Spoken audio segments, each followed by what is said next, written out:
지난주 마태복음 4장을 시작하면서 시험 당하신 예수님을 함께 살펴봤습니다. 예수님이 성령의 이끌리심 속에서 광야에 가서 시험을 당하십니다. 그리고 그 시험을 말씀으로 이겨내셨습니다. 그 예수님의 시험 당하심과 시험을 이기시는 장면이 우리에게는 큰 위로가 되고 힘이 됩니다. 첫째로 주님도 시험을 당하셨다는 것, 그것이 우리에게 큰 위로가 되더라고요. 우리 주님도 시험을 당하셨는데 우리가 시험을 당하는 것은 어쩌면 참 당연한 일입니다. 때로 그런 생각을 할 때가 있어요. 내가 뭘 많이 잘못해서 우리의 가정에 이런 시험거리가 오는 것인가? 내가 하나님 앞에 부지런하지 못해서 시험거리가 오는 것인가? 물론 우리의 실수와 죄로부터 시험이 올 수도 있으나 우리 주님도 시험 당하신 것을 봤을 때 끊임없이 우리는 이 땅을 살아가며 시험을 당할 수밖에 없는 존재입니다. 그러나 감사한 것은 예수께서 이 시험을 이기시는 길을 보이셨습니다. 말씀으로 기준을 삼아서 시험을 이기셨어요. 아담이 선악과를 취하는 죄를 범했던 이유가 하나님은 분명히 말씀하셨거든요. 선악과를 먹으면 정령 죽으리라. 그런데 아담은 그 시험 앞에서 자기 안에 저것을 먹어도 죽지 않겠지, 에덴 동산 안에 모든 열매를 다 먹어도 안 죽었거든요. 자기 생각에 하나님 말씀보다 자기 생각이 기준이 되면서부터 시험에 빠졌어요. 예수께서는 이제 보이시죠? 그렇게 다시 죄를 범하지 말고 말씀으로 기준을 삼아서 시험을 이겨라 라고 우리에게 시험을 이길 길을 보여주셨습니다. 이런 말씀의 자리, 개인적인 말씀 묵상의 시간을 통해 우리의 신앙의 중심을 든든하게 세워야 합니다. 기준이 없으면요 흔들려요. 교묘하게 우리 약한 부분을 파고 들어옵니다. 그때마다 말씀으로 기준을 세워서 시험에서 승리하시기를 바랍니다. 사탄의 시험은 크게 세 가지였지만 사실은 한 가지 내용으로도 볼 수 있습니다. 사탄은요 예수님께 그 뭐 어렵게 십자가를 지고 좁은 길로 가려고 하냐, 그냥 편하게 쉽게 타협하라는 유혹이었습니다. 40일 동안 금식하신 예수님에게 배고프니까, 하나님의 나라를 위해서 금식했으니까 그러면 지금 이 돌들로 떡을 만들어서 먹어라, 편하게 그렇게 살아가라. 성전 꼭대기에 예수님을 세워놓고 거기서 떨어지는 것을 천사들이 지켜주면 많은 사람들이 메시아인 것을 쉽게 알지 않겠냐, 뭐하러 그렇게 어렵게 고통스럽게 십자가를 가냐. 마지막으로 나에게 한 번만 절해라, 그러면 십자가 지지 않아도 이 모든 세상을 너에게 주겠다. 타협하라고 해요. 좁은 길로 가지 말고 십자가 지지 말고 편하게 쉽게 다른 사람 다 하는 것처럼 한번 눈 감고 그렇게 가라고, 그렇게 예수님을 유혹했습니다. 예수님이 십자가를 지시는 그 순간까지도 끊임없이 사단은 그렇게 유혹했어요. 때로는 베드로의 입을 통해서 그렇게 유혹하기도 했고요, 끊임없이 타협하라고, 그 길로 가지 말라고. 그런데 예수께서는 분명하게 그 길을 가십니다. 좁은 길, 험한 길, 십자가의 길을 가십니다. 성도는요 어쩔 수 없이 주님이 가신 그 길을 따라가도록 부름받은 존재입니다. 저와 여러분에게도요 끊임없이 이렇게 유혹할 거예요. 뭘 그렇게 유난스럽게 신앙생활을 하냐, 남들이 하는 만큼 맞춰가면서 한 번씩 말씀을 모르는 사람처럼 타협하면서 쉽게 살아가라. 그때마다 우리는 이 주님의 시험 이기시는 것을 보면서 아니다, 나는 좁은 길로 영광스럽게 가는 존재임을 늘 새기며 살아가야 하겠습니다. 왜냐하면 예수님이요 그 시험을 이기시고 나서 제자들을 부르시는데 나를 따라오라 고 부르세요. 예수님이 제자를 부르시는 이유가요, 주님이 먼저 가신 그 길을 따라올 사람들을 찾으시더라고요. 오늘도 우리를 성도로 부르신 이유가 나를 따라와라, 그 십자가의 험한 길을 따라와라. 그래서 우리는 어쩔 수 없이 주님이 가신 그 길을, 때로는 힘들고 좁은 길이지만 영광스러운 부르심을 따라가는 제자로 우리가 살아가게 되는 것입니다. 좁은 길을 영광스럽게 걸어갈 수 있는 저와 여러분이 되기를 간절히 소망합니다. 그리고 23절 보시면 이 4장 23절이 예수님의 사역을 잘 정리해주고 있는데요, 예수께서 온 갈릴리를 두루 다니시면서 그들의 회당에서 가르치며 하늘나라의 복음을 선포하며 백성 가운데서 모든 질병과 아픔을 고쳐주셨다라고 예수님의 크게 세 가지 사역이 여기 나옵니다. 첫 번째는 가르치는 사역, 가르치며 라고 나오죠. 두 번째는 선포하는 사역입니다. 하나님 나라를 선포하며. 세 번째는 고치시는 사역입니다. 많은 사람들을 고치셨다. 크게 이렇게 세 가지가 지금 나오고요. 다섯 가지로 볼 수 있는데, 또 하나는 바로 앞서 나왔던 제자를 삼는 사역, 그리고 마지막은 십자가를 지시는 사역. 예수님의 사역을 크게 다섯 가지로 한번 나눠볼 수가 있습니다. 오늘 복음서에서는 이 세 가지, 가르치며 선포하며 고치시는 사역에 대해서 이야기하는데요. 예수님께서는 가르치시는 분이십니다. 우리는 그래서 늘 주님께 배워야 합니다. 날마다 주님 앞에 물으십시오. 주님, 어떻게 살면 좋을까요? 수많은 결정이 있으시잖아요. 그렇더라고요. 우리의 인생에는 매일매일 고민스러운 일들이 있어요. 어떻게 살아야 할까? 그때마다 가르치시는 주님 앞에 우리는 나아가야 합니다. 성경을 묵상하는 게 결국은 주님께 배우는 거예요. 주님, 오늘 내가 사랑하는 가족들 일상 속에서 어떻게 살면 좋겠습니까? 묵상하고 기도하는 것이 내가 원하는 대로 해주세요, 이것을 뛰어넘어서 주님, 나를 가르쳐 주십시오. 내가 주님 원하시는 대로 살기를 원합니다 라고 그러한 태도를 가 주님 앞에 우리는 나아가야 합니다. 주님이 하시는 사역이 바로 가르치시는 사역이시기 때문입니다. 그리고 나서 주님은요, 이 사역을 성도들에게 위임하셨어요. 이제 우리가 가르쳐야 합니다. 하나님이 어떠한 분이신지. 특별히 자녀가 있으시다면 우리에게 그 자녀를 가르치기를 원하세요. 하나님 나라의 복음이 무엇인지, 예수 믿는 성도가 과연 어떻게 살아야 하는지, 성경이 말하는 사랑이 무엇인지, 믿음이 무엇인지, 소망하며 인내하는 것이 무엇인지를 우리를 통해서 가르치라고 하세요. 이것이 우리가 위임받은 주님의 사역, 성도의 사역입니다. 가르치시는 삶을 살아갈 수 있으시기를 바랍니다. 그리고 나서는 주님이 선포하는 사역을 하셨습니다. 이 가르치는 것은 때로 배우는 사람이 아직 준비가 안 돼 있다면 기다려주기도 하고 맞춰주는 쌍방의 것이라면, 이 선포하는 것은 일방적인 것입니다. 예수께서는요, 십자가의 길을 그냥 가셨어요. 예수님이 하신 선포는 확성기를 들고 이렇게 하라 말로 선포하시는 게 아니라 예수님은 삶으로 선포하셨습니다.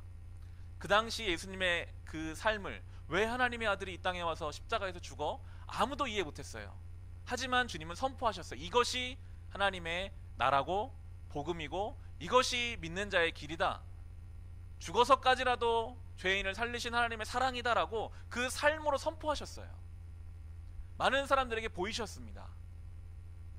이제 우리도 우리의 삶으로 복음을 선포할 수 있어야 합니다. 예수를 믿는다는 것은 이런 것이다, 말로 하는 게 아니라요, 우리의 삶으로 주님의 나라와 복음이 선포돼야 합니다. 남들이 어떻든 간에, 세상이 어떻든 간에 그거와는 상관없습니다. 우리가 지켜야 할 것들이 있습니다.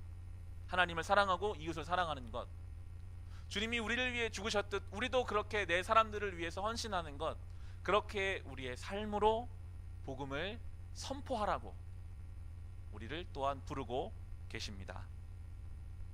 그리고 세 번째 사역은 고치시는 사역입니다. 복음서에서 정말 많이 나와요. 많은 병자들이 주님께 나와서 고침을 받습니다.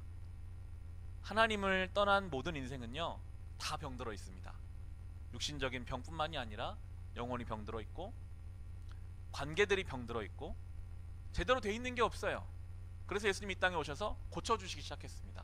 사람들을 고치십니다.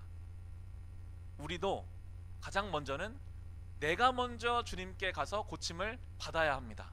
내 속에 있는 병든 것들, 내 속에 있는 잘못된 것들, 내 속에 있는 하나님 보시 합당하지 않은 것들이 고쳐짐을 먼저 받아야 돼요. 복음서에 보면요, 주님께 고침받는 사람의 특징이 있다면 주님이 직접 찾아가신 경우는 거의 없어요. 모든 사람들이 다 주님께 나와서 고침 받습니다. 찾아 나와요. 예수님이 마태복음 11장 28절에서 이렇게 말씀하시거든요. 수고하며 무거운 짐을 진 사람은 모두 내게로 오너라. 내가 너희를 쉬게 하겠다라고 말씀하십니다. 와라. 그 아픈 거 가지고 나에게 와라. 내가 너희를 쉬게 하겠다라고 주님이 말씀하십니다. 전도서 1장 15절에 보면 이런 말씀이 있어요. 구부러진 것은 곧게 할 수 없고 없는 것은 셀 수 없다라는 말씀이 있습니다. 이렇게 하나님이 구부러뜨려 놓으신 것을 아무도 펼 수가 없고, 그리고 처음부터 없기 때문에 이것은 숫자를 셀 수도 없다라는 말씀이거든요. 하나님이 구부러뜨려 놓으신 삶의 자리가 있고, 하나님이 처음부터 갖지 못하게 하신 것이 있어서 아무리 이것을 펴려고 하거나 아무리 세보려고 해도 할 수 없다라는 말씀인데, 제가 월요일마다 서울의 전도서 강의를 들으러 다니고 있습니다. 홍대 입구에 있는 느헤미야 성경연구원에 가서 이렇게 전도서 강의를 2달째 지금 배우고 있는 것 같은데요. 그 전도서를 가르치시는 교수님은 스위스에 있는 학교에서 박사를 하시고 가르치시다가 이제 한 학기 동안 한국에 와서 이 전도서를 강의하시러 오신 거예요. 첫 시간에 그 이야기를 들으면서, 야, 스위스 좋은 데서 이렇게 사시는구나, 괜히 부럽기도 하고, 한 번도 가지 못한 그 나라에서 박사로 하고 계신 분이라고 하니까 뭔가 이렇게 참 좋아 보이는 그런 모습이었는데, 어제 이제 이 말씀을 나누면서 자기 얘기를 꺼내시더라고요. 어린 시절에 부모님이 이혼을 하셨대요.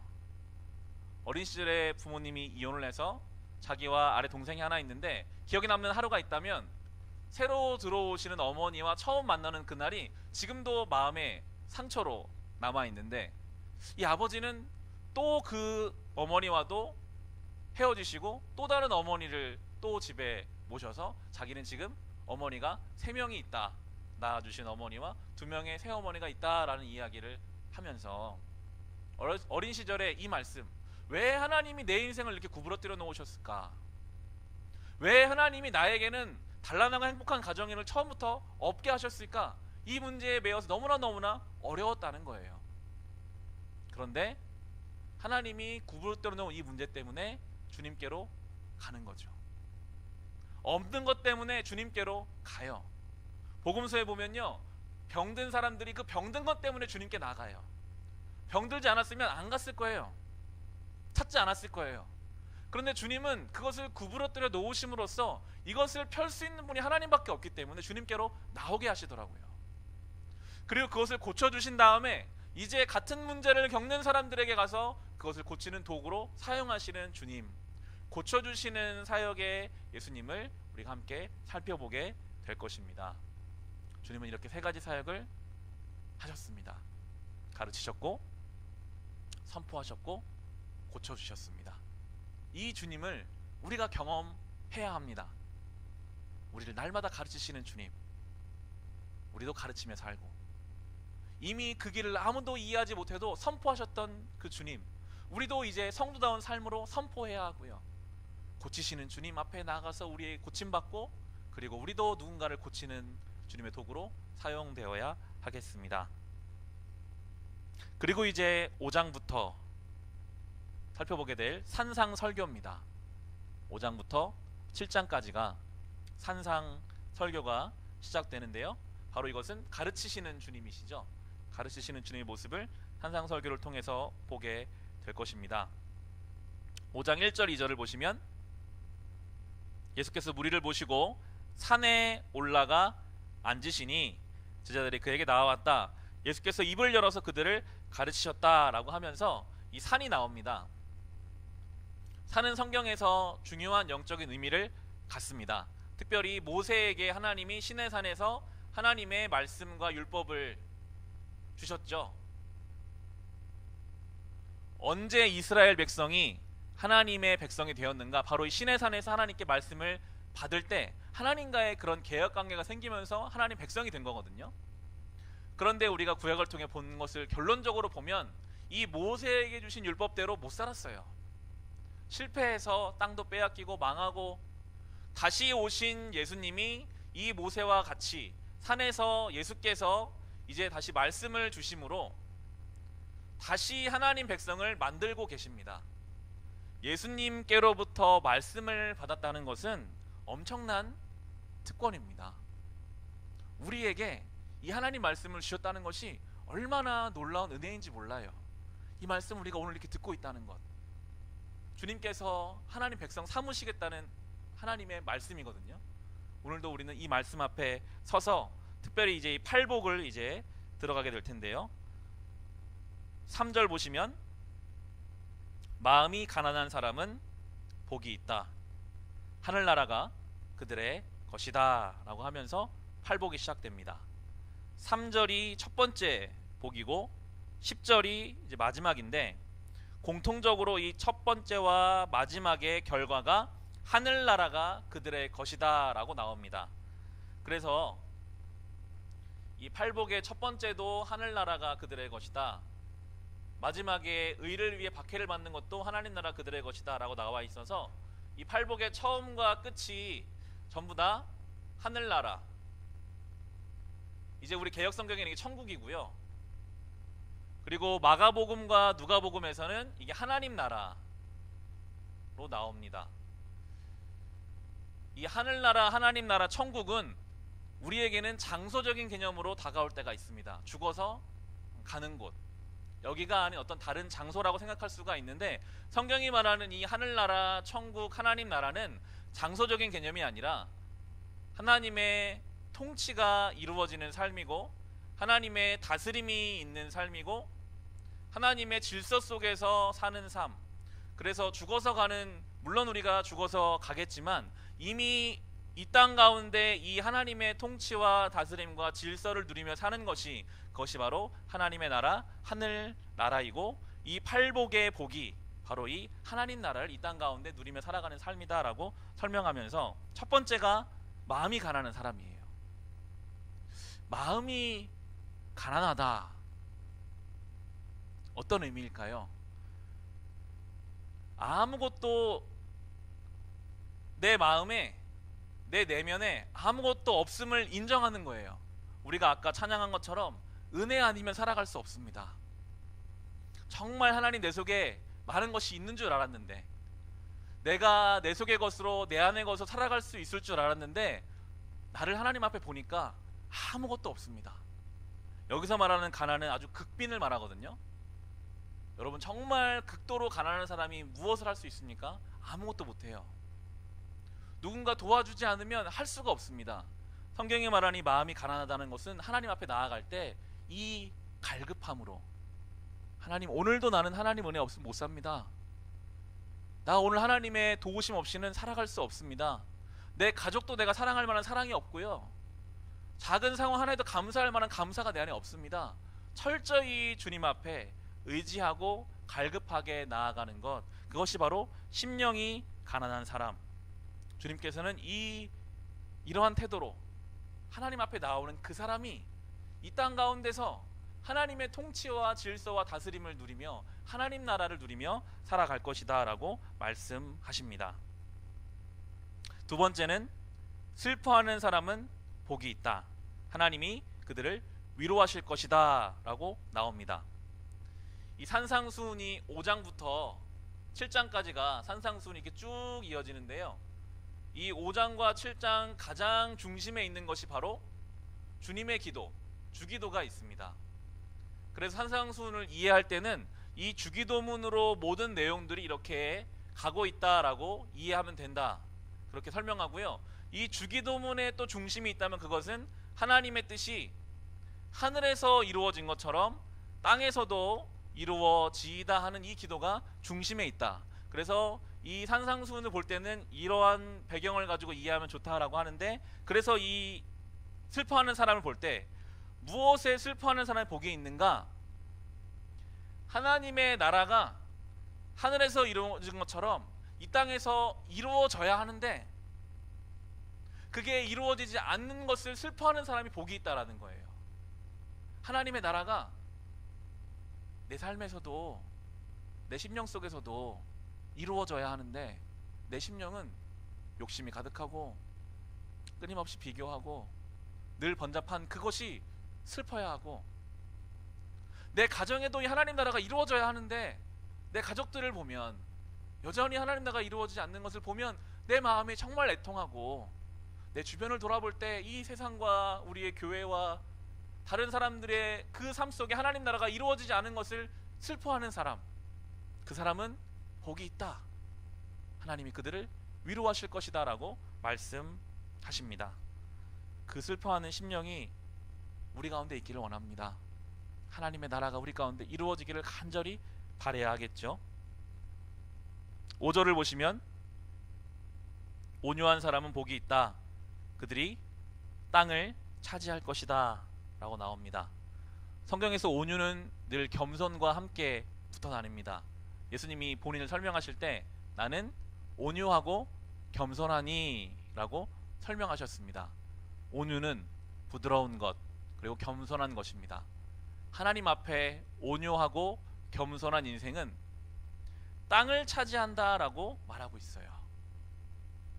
이 땅은 우리가 생각하는 어떤 토지가 아니죠. 여기서 말하는 땅은 이스라엘 백성에게는 가나안 땅입니다. 하나님이 처음 아브라함 부를 때부터 약속하신 땅. 그런데 지금 예수님 시대에는 로마에 의해서 땅을 빼앗긴 상태죠. 땅을 차지한다라는 것은 하나님의 약속이 성취되는 삶을 살 것이다 라는 말입니다. 하나님이 아브라함 부를 때부터 약속하셨던 그 하나님의 말씀이 성취되는 것을 온유한 사람은, 겸손한 사람은, 하나님 앞에 겸손한 사람들이 하나님의 그 약속의 성취를 경험할 것이다. 반대로 말하면 하나님 앞에 교만한 자들이 그것들을 누리지 못할 것이라는 말이에요. 하나님 앞에 우리는 늘 온유하고 겸손해야 합니다. 그리고 그 온유함과 겸손함으로 우리의 삶을 살아갈 때 하나님의 약속의 성취를 우리는 누리며 살아가게 될 것입니다. 6절에 의에 줄이고 목마른 사람 복이 있다, 그들이 배부를 것이다 라고 말합니다. 마태복음에서 나오는 의는 하나님의 뜻에 순종하는 것이 의입니다. 예수님 말씀하시는 것이 하나님의 뜻에 순종하기를 늘 목마르게, 내가 어떻게 하면 좀 더 하나님 말씀대로 살 수 있을까, 이 목마르게 사는 자는 복이 있는데 하나님이 그들을 만족하게 하실 것이다 라고 지금 말씀하고 계시고요. 7절에 자비한 사람은 복이 있다, 하나님이 그들을 자비롭게 대하실 것이다. 자비는 또 다른 말로 긍휼이죠. 긍휼하게 하는 사람 복이 있다, 하나님이 그들을 긍휼하게 대하실 것이다 라는 말씀입니다. 우리가 누군가를 불쌍한 마음으로 여길 때, 우리가 우리 주변에 누군가를 자비로운 태도로 대할 때, 혹 다른 사람들은 몰라주더라도요, 하나님이 그것을 보시고 우리를 자비롭고 긍휼하게 대하신다라고 말씀하십니다. 분명한 보상이 여기 담겨 있어요. 우리가 불쌍한 마음으로 누군가를 바라보고 그를 섬기고 그를 위해서 우리의 것을 내어줄 때 주님이 우리를 그렇게 자비롭고 긍휼하게 대해주신다라고 말씀하십니다. 자비로운 마음을 가지고 살아갑시다. 특별히 자주 보는 사람들을 더 그렇게 대해야 될 것 같아요. 가족들, 일상 속에 만나는 그 누군가, 저 멀리 아프리카에 있는 어려운 사람을 자비롭게 대하는 것은 어쩌면 좀 더 쉬울 수 있습니다. 매일매일 만나는 그 사람을 우리가 자비롭게 긍휼하게 대할 때 주님이 기뻐하신다고 예수님께서는 말씀하고 계시고요.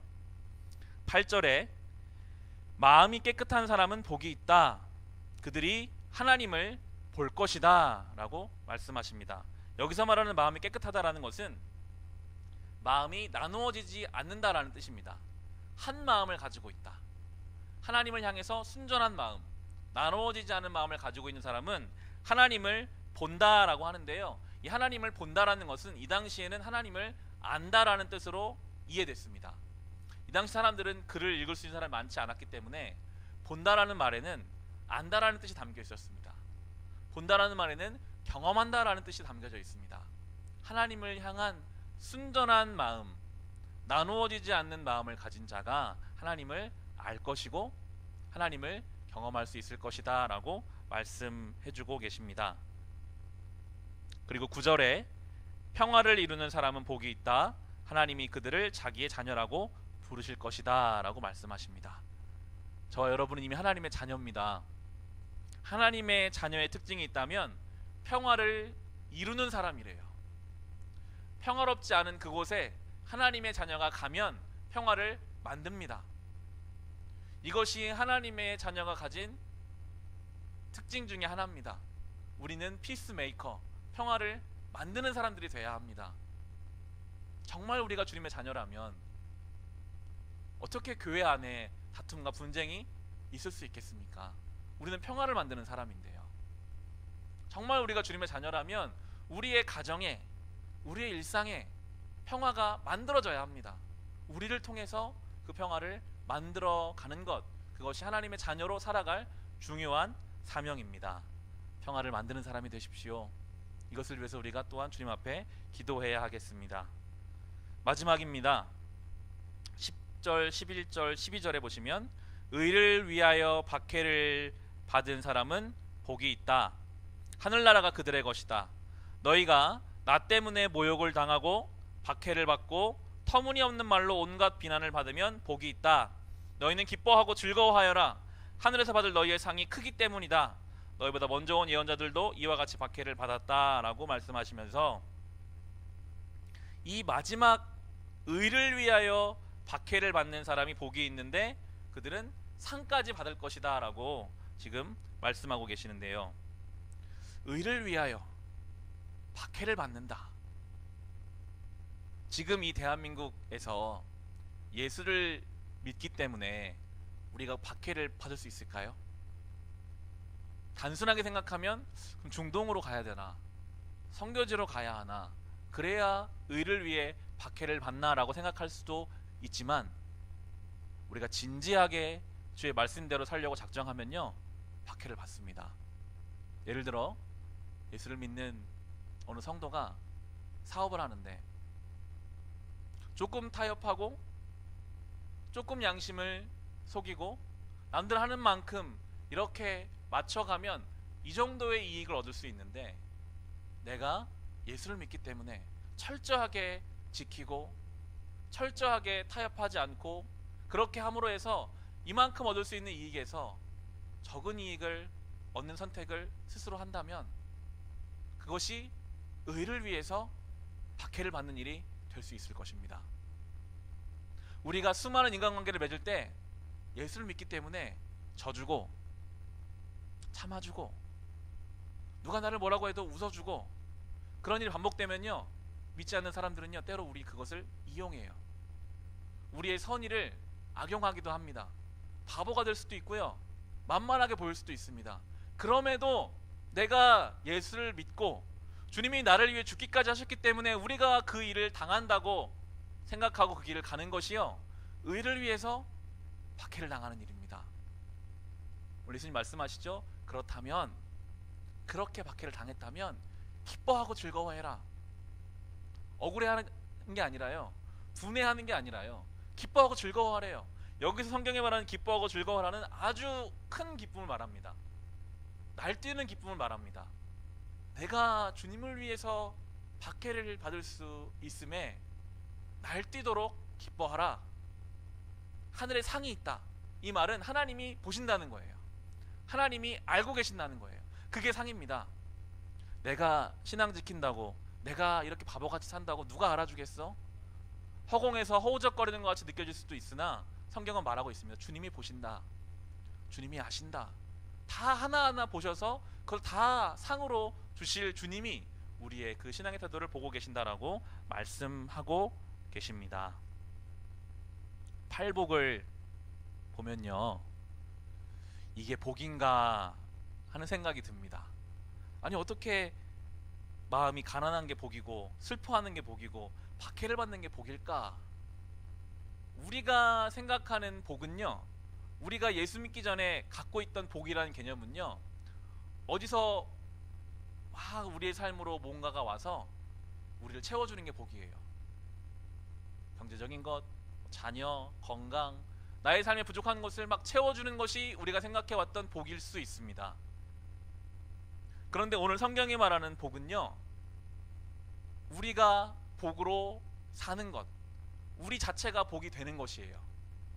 오늘 이 팔복에 마음이 가난한 사람, 슬퍼하는 사람, 온유한 사람, 의에 줄이고 목마른 사람, 자비한 사람, 마음이 깨끗한 사람, 평화를 이루는 사람, 의를 위하여 박해를 받는 사람, 이 모든 것이요 예수님이 가시는 길이거든요. 이 땅에 오셔서 예수님이 가신 길이 바로 이 팔복에 다 들어 있습니다. 죄가 많고 깜깜한 이 세상에 예수님이 복으로 오셨어요. 이렇게 사셔서 복이 되셨어요. 그리고 성도들을 향해서 복을 받으려고 하는 것이 아니라 너는 복이 될지라. 아브라함 부르실 때 그렇게 부르셨거든요. 복을 주겠다가 아니라요, 네가 복이 된다. 성도는 복이 되는 존재입니다. 우리가 이 팔복처럼 살아서요 우리가 복이 되는 거예요. 우리를 통해 이 땅에 하나님의 나라가 이루어져 가는 겁니다. 어디서 뭔가를 받으려고 하는 그런 세상적인 복이 아니라 예수가 가신 그 길을 우리도 가면서 우리를 통해서 하나님의 복이 우리의 주변에 흘러가게 만드는 것, 그것이 바로 예수 믿는 우리가 누려야 할 복이라고 성경 우리에게 이야기해 주고 있습니다. 오늘 말씀을 정리합니다. 예수님의 세 가지 사역을 기억합시다. 가르치시는 주님, 선포하신 주님, 고쳐주신 주님을 경험해 가시고, 또한 우리에게 말씀을 주셔서 하나님의 백성 삼으셨으니 이제 복된 사람으로 우리가 복이 돼서 주님을 따라가서 우리를 통해 우리의 가정과 우리의 일상에 하나님의 나라가 이루어질 수 있기를 우리 주님의 이름으로 축원합니다.